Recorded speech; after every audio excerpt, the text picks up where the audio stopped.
One thing I'd like to share with licensees who have received a complaint against their license and who have been contacted by an investigator, one thing not to do is talk to them without an attorney. It's important to understand that these investigators work for the licensing agency and they are not your friend.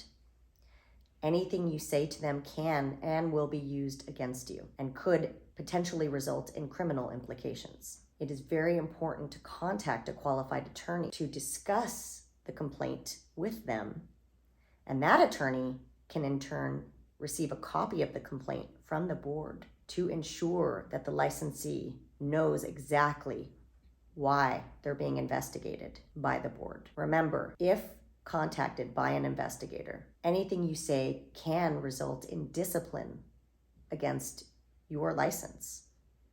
So it is extremely important to get an attorney involved as soon as possible.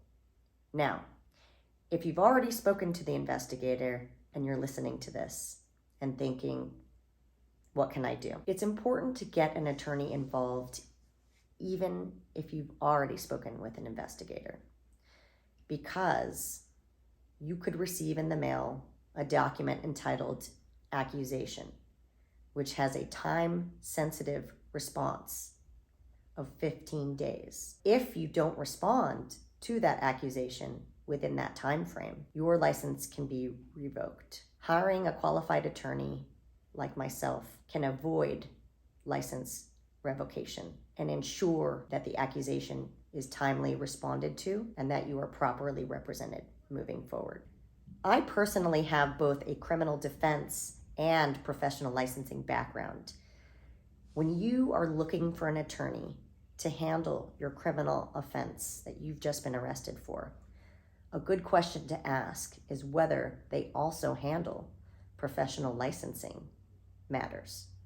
And if not, make sure that you find someone who does. Don't let that criminal defense attorney advise you without consulting a professional who knows the ramifications to your nursing license.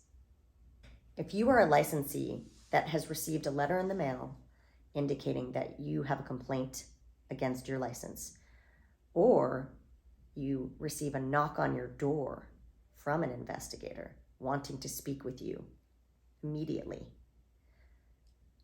contact a qualified attorney like myself. I will give you a free consultation and I will tell you how to best protect the license that you've worked so hard to earn.